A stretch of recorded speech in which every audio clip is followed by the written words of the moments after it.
La fuga del Chapo Guzmán de una prisión que se consideraba absolutamente inexpugnable, la cárcel de alta seguridad del Altiplano, tiene muchas lecciones para México y para el Estado mexicano. Desafortunadamente, no son buenas lecciones.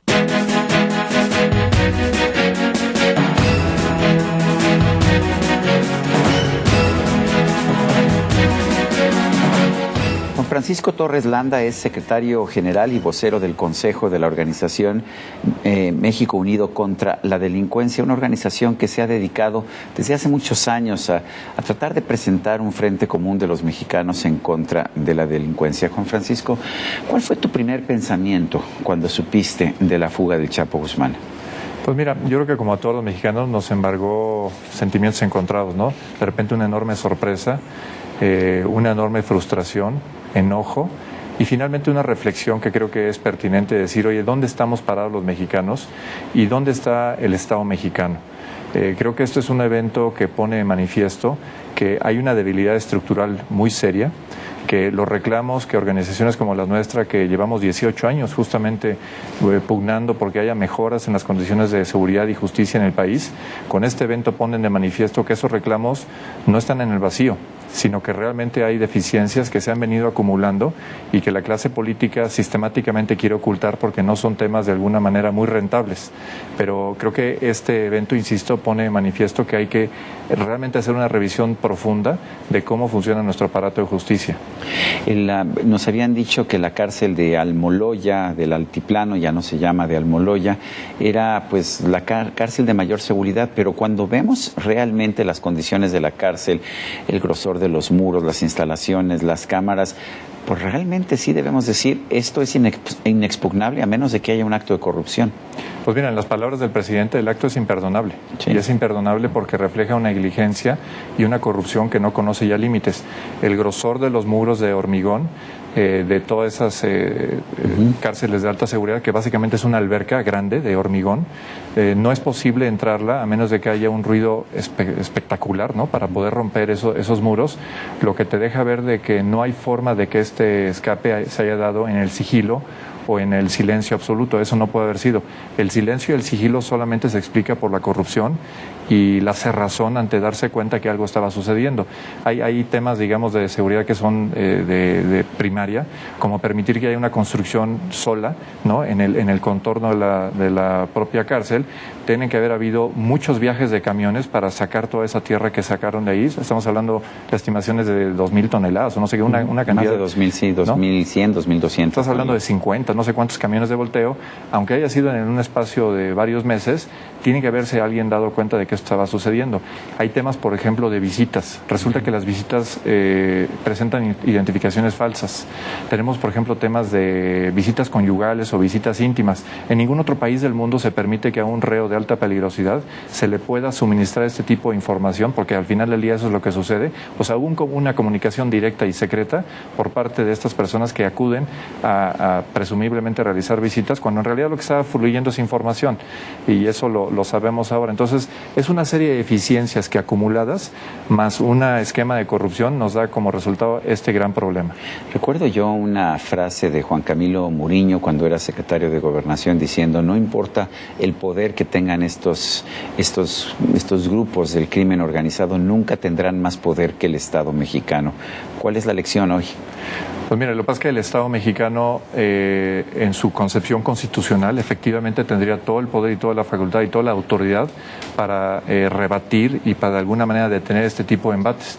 Pero cuando es el propio Estado el que está vulnerado, cuando es el propio Estado el que permite estas ligerezas, cuando es el propio Estado el que permite que, por ejemplo, en los reclusorios, y no solamente los de alta seguridad, sino en cualquier otro, operen celulares, operen bandas de narcotraficantes, operen bandas de secuestradores, las mayores campañas de extorsión, todas desde dentro del lugar donde en teoría el Estado mexicano debería guardar el mayor de los controles posibles. Y es donde lamentablemente vemos que existe la mayor corrupción, el mayor desorden y simplemente ningún tipo de los controles que legalmente deberían existir.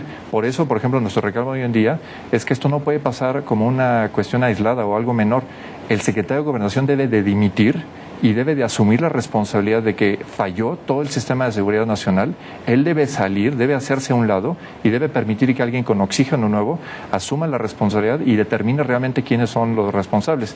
Que hayan separado a 3 funcionarios de, digamos, de puestos entre comillas menores no resuelve el problema. Y en cualquier democracia seria, el titular de la cartera de seguridad tendría que estar hoy en día fuera de esa responsabilidad y permitir que alguien más asuma el mando.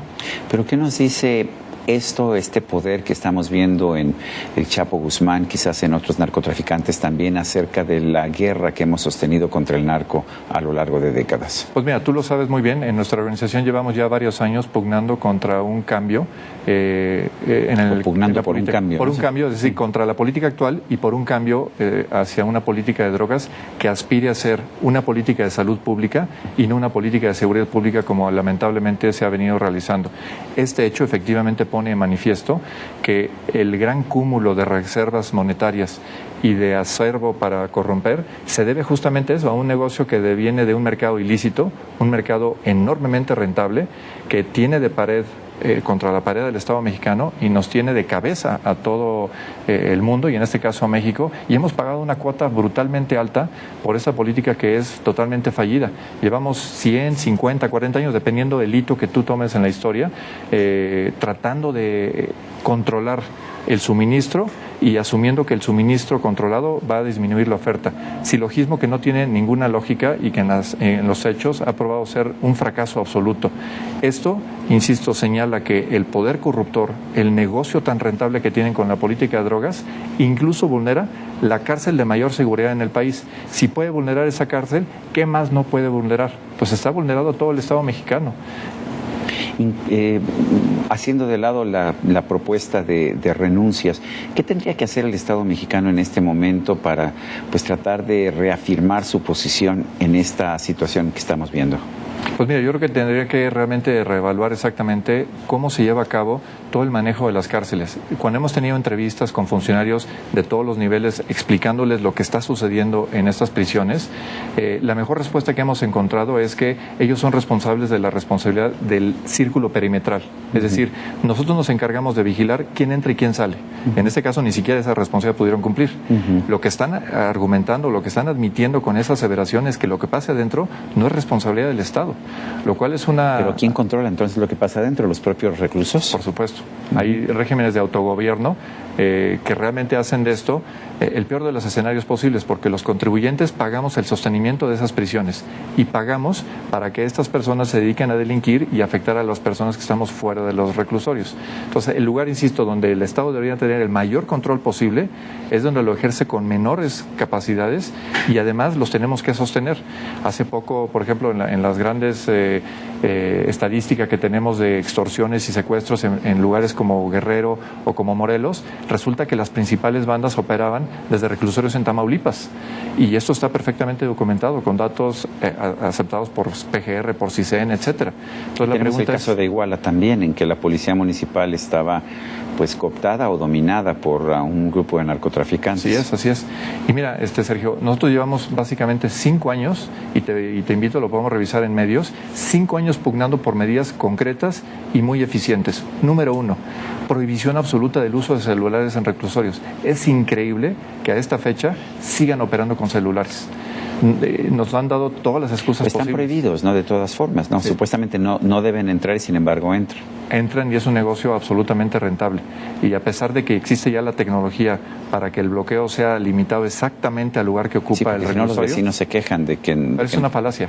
Técnicamente ya está demostrado que con tecnología GPS está perfectamente ubicado el local donde se podría bloquear la señal sin que afecte a nadie en el exterior. Y sin embargo no se hace.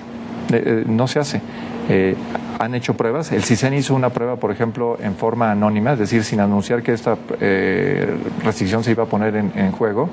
Y la prohibición, dicho sea de paso, la restricción para el uso de celulares no es nada más para los reclusos, es para cualquier persona que se encuentre dentro del reclusorio. También para los custodios. Para todos, incluyendo el director del reclusorio.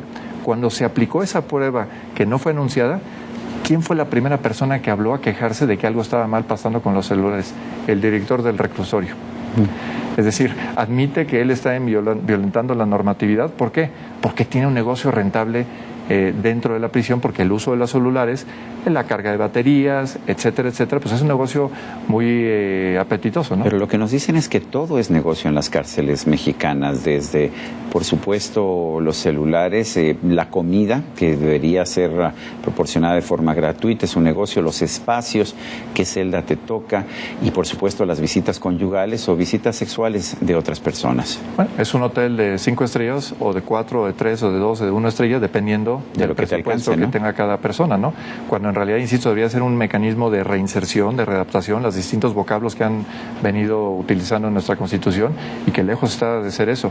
Es un negocio, es un hotel, insisto, de distintas categorías para el presupuesto de los reclusos, con beneficios que son totalmente inadmisibles, y en algunos casos, obviamente, los que no tengan ese caudal, que normalmente suelen ser los más peligrosos, tienen que estar supeditados a un régimen de hacinamiento y una situación donde los derechos humanos básicamente no existen.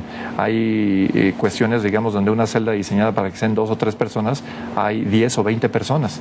Hay un fenómeno, por ejemplo, de los amarradores. ¿Qué son los amarradores? Resulta que en la noche los custodios van y amarran a las personas a las rejas para que puedan dormir, porque en el piso ya no existe espacio donde estar. Cuestiones que parecen así como de una película de terror, que sin embargo funcionan todos los días, y así es como se desempeña nuestro sistema de readaptación o reinserción social. No te tengo que decir, es una universidad del crimen. Las personas que entran ahí porque hicieron un robo de una cuantía menor salen perfectamente compenetrados con bandas mucho más peligrosas, con una enorme capacidad de lesionar el tejido social, y que de hecho lo logran. Y una buena cantidad de estos, por cierto, por delitos en materia de salud, que fueron transportistas o venta de narcomenudeo, que efectivamente no es una conducta que hoy en día esté bien vista, pero que no merece un castigo de esa naturaleza, mucho menos si es por el consumo, que lesiona a toda la colectividad, destruye familias, destruye centros de trabajo. O sea, la repercusión de esto es generacional, y sin embargo seguimos insistiendo en una política que es absolutamente inaceptable, y que dicho sea paso, nuestro vecino del norte ya empezó a cambiar. Ya hay muchos estados donde el uso lúdico está permitido, el uso medicinal es admitido. Entonces ellos ya le dieron la vuelta al pastel, ¿no? Ya están hablando de otro, con un lenguaje totalmente distinto. El abogado general de Estados Unidos ya dijo que no va a ejercer la ley federal en contra de estos estados. Entonces los estados van avanzando en paso firme, mientras de este lado nos estamos debatiendo entre la vida y la muerte por controlar un flujo de una sustancia que en aquel lado es muy rentable. A veces este tipo de eventos sirven como catalizadores para cambios importantes. ¿Tú crees que esto pueda ocurrir ahora? Pues mira, yo creo que eso depende mucho de la ciudadanía mexicana. Yo creo que no podemos seguir bajo esta tesitura en que el olvido parece ser la moneda de cambio del gobierno actual.